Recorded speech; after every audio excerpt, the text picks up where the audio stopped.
Welcome to the deep dive. Just a quick note before we begin today.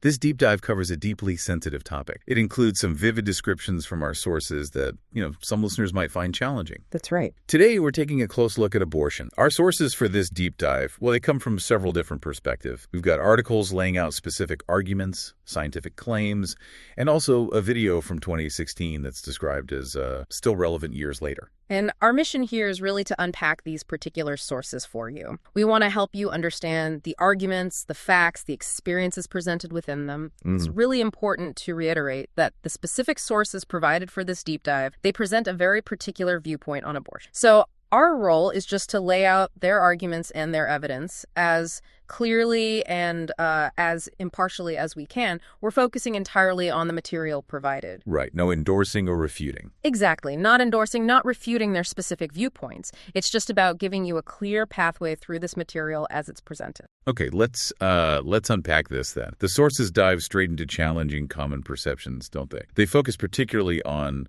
what they identify as lies and inhumanity surrounding abortion. How do they start building that perspective? Well, one of the core arguments presented, it directly challenges the phrase, my body, my choice. Okay. These materials, they highlight specific scientific claims to back up their position. They start with the assertion that the fetus has its own blood type. Its own blood type? Yeah, entirely separate from the mother's. The sources even note this difference can lead to conditions like Rh incompatibility. Ah, right, where the mother's immune system attacks the baby's blood cells. Precisely. And they present that as a clear indicator of two separate biological entities. Okay, so that's the blood type argument. What else? Well, furthermore, the sources assert the baby has its own separate DNA. Completely distinct. Yes. They reference a 2010 study. In this study, researchers reportedly separated fetal DNA from the mother's blood. And there's fetal DNA in the mother's blood. Apparently, yes. During pregnancy, about 10% of the DNA circulating in the mother's blood is fetal. So by mapping the parent's DNA first and then analyzing something like 4 billion DNA molecules from the mother's blood, wow, they were reportedly able to piece together a genetic map of the fetus. And the sources use this to show it's genetically unique. Exactly. They put it forward as confirmation of its distinct genetic identity. The material then uses an analogy. An analogy? Yeah, it says, when you sit inside your car, you are not part of your car. Okay. And they conclude from this that a separate body is forming inside, implying it's not simply part of the mother's body. So having established this argument for, biological separateness, the sources then tackle another common idea, that a fetus is just a blob of cells and maybe not even a human yet. Right. How do they challenge that? Right. The sources claim there's, and I quote, a good amount of science to prove life does indeed begin at conception. Okay. Life at conception. But then they pose a rhetorical question. They ask, well, even if it were just a clump of cells, would that justify killing it? And they use an analogy there, too. They do. The analogy used is crushing bird eggs, sort of asking, is that okay just because it's an egg? Interesting comparison. So how do they build the human from conception argument beyond that? To really push that point, the sources provide a very detailed timeline of fetal development. Let's hear it. At 3 weeks, it's described as a clump of cells, yes, but also simultaneously the beginning of a human life. Okay. By 6 weeks, the heartbeat is said to begin. 6 weeks. Then at 7 weeks, pain sensory receptors reportedly appear, specifically in the mouth area. Pain receptors. Already, according to these sources, yes. By 8 weeks, they say you can hear the heartbeat. And some professionals are cited, apparently believing the fetus can feel real physical pain then because of developed spinal reflexes. Spinal reflexes indicating pain. That's the claim. The sources state doctors reportedly learned that unborn babies react to pain, sort of like children do. Okay, what happens next in this timeline? At 10 weeks, all components of the brain and spinal cord are said to be formed, and nerves apparently link the stem and spinal cord to all the tissues and organs. So a basic nervous system structure is in place. That's what the sources describe. Then, by 12 weeks, the fetus is described as sucking its thumb, kicking, making fists, even faces, and having the beginnings of baby teeth. Wow, quite a bit of activity. And finally, the timeline in these sources goes to 13 weeks. At this point, the baby has reportedly developed its own unique set of fingerprints. Fingerprints? At 13 weeks. That's the claim. And its veins and organs are clearly visible through the skin. So the core insight here, from these sources anyway, is that all these developmental markers, things we often associate with being human, they happen quite early, mostly in the first trimester. Exactly. And they connect this directly to abortion statistic. They cite CDC data stating that 66% of abortions happen during the first 8 weeks. Okay. And 92%. are performed in the first 13 weeks. So within the time frame of the developmental milestones they just laid out. Precisely.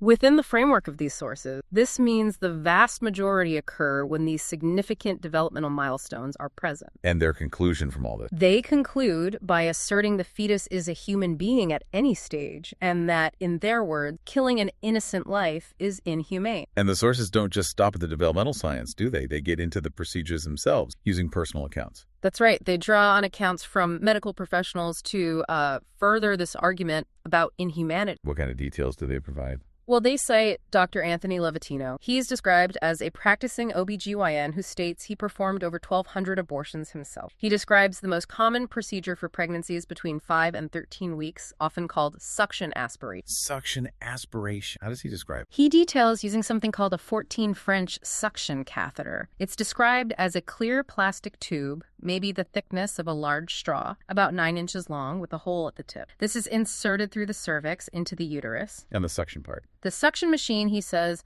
operates with a force that's 10 to 20 times more powerful than a typical household vacuum. 10 to 20 times. Wow. And he describes this force as rapidly tearing apart the baby. The contents are then squeezed through the tubing into the machine, followed by the placenta. It's a very graphic description presented in the source. Very graphic indeed. Are there other accounts like this? Yes. These sources also reference a video from 1984 called The Silent Scream. I think I've heard of that. It reportedly documented, using ultrasound, the abortion of a 12-week-old fetus. The video is said to show the fetus's heart rate speeding up dramatically and violent movements, as if it senses aggression and is trying to move away from the instruments. So they present that as evidence of fetal awareness or reaction? That seems to be the intention within these sources, yes. Furthermore, there's an account from a former abortionist, Dr. Paul Jarrett. Okay. He recounts his 23rd abortion, which he says was his last. He describes using rung forceps to dismember what he estimated was a 13 or 14-week-old fetus. Dismember? Yes. And he describes finding a tiny beating heart inside the ribcage and then eventually removing the head and seeing, in his words, the face of a human being that I had just killed. That's a powerful account. It is. And the sources use these kinds of accounts to argue that even abortionists themselves recognize what the sources term the inhumanity of the procedure. And the overall conclusion they draw from these procedural descriptions. Their stated conclusion is that surgically ripping apart a human being from the womb is, quote, inhumane and wrong. Okay. So after laying out the science, the development, and these very vivid procedural descriptions, the discussion in the sources shifts. It moves towards what they label as excuses and logical fallacies. That's right. They start addressing common justifications used for abortion. How do they tackle the argument about the right of the mother to choose? That's a central one. It is, and it's directly challenged in this material. Yeah. The sources state that a mother can choose whether she wants to have sex or not. Okay. And can choose to take the proper precautions to avoid pregnancy. However, they then pose the question, once a child is conceived, does the child have a choice? Implying the choice shifts or a new set of rights comes into play. Exactly. The argument presented is against making, quote, an innocent life pay for your recklessness, your mistake. It asserts that the baby deserves rights at that point. Right. What about the argument regarding rape? That often comes up. It does, and the sources address it next. They label this argument a knee-jerk reaction that isn't, in their view, founded on statistics. What statistics do they offer? They state that surveys conducted over many years show only about 0.3% of abortions are performed due to rape. 0.3%. So a very small fraction according to their data. Yes. And they argue that focusing on this small percentage distracts from the other 98.3% of abortions. And what reasons do they give for that larger percentage? According to the sources, those reasons include the mother feeling too young or not ready or not responsible enough, economic reasons, or simply wanting to avoid adjusting life or becoming a single mother. Okay, so they're essentially saying the rape exception argument, while important to discuss, doesn't represent the vast majority of cases. That's the argument presented in these materials, yes.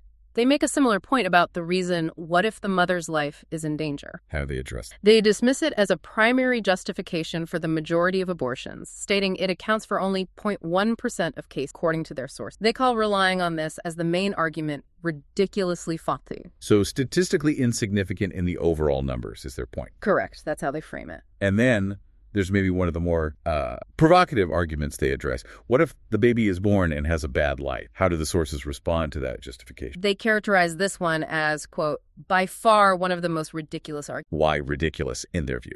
Their reasoning is simple. You have no way of knowing what the baby's life will turn out to be. Can't predict the future. Right. And they bolster this by pointing out that many famous or impactful people throughout history were, apparently, almost aborted or born into difficult circumstances, but went on to achieve great things or have a significant impact. So potential is unknowable, essentially. That's the core of their counter-argument there, yes. Okay. So finally, the sources seem to turn towards the idea that abortion is sometimes seen as the only option, but they also acknowledge the difficult situations women face.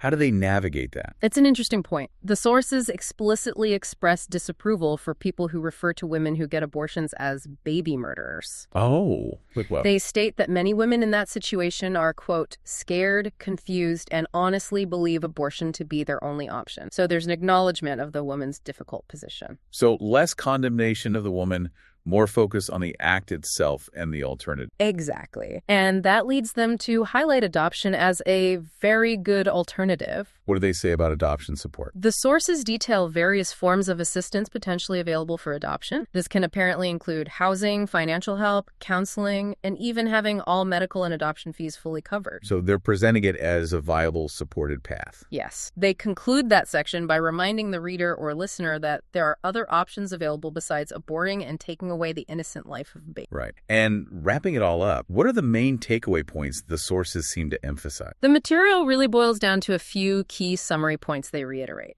First, it's not your body, based on their arguments about separate biology. Okay. Second, you had your choice before the pregnancy, tying back to the discussion about responsibility and precautions. Third, abortion is inhumane regardless of what anyone says, referencing the developmental timeline and procedural descriptions.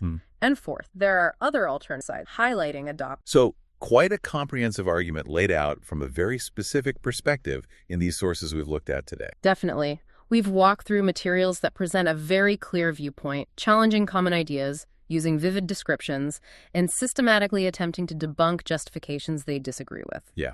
The material we've explored really offers a perspective that emphasizes a scientific definition of life starting at conception, the biological separateness of the fetus, and what it frames as the inherent inhumanity of the abortion procedures and the common reasons given for them. That's a good summary of the perspective presented in these specific sources. So, as you, our listener, consider all this information, maybe think about how these detailed accounts, the field development timeline, the descriptions of medical procedures, the statistical analyses provided within these specific sources, how do they challenge or maybe reinforce your own existing understanding of this incredibly complex topic? What new insights, if any, stand out to you after exploring these particular materials with us today?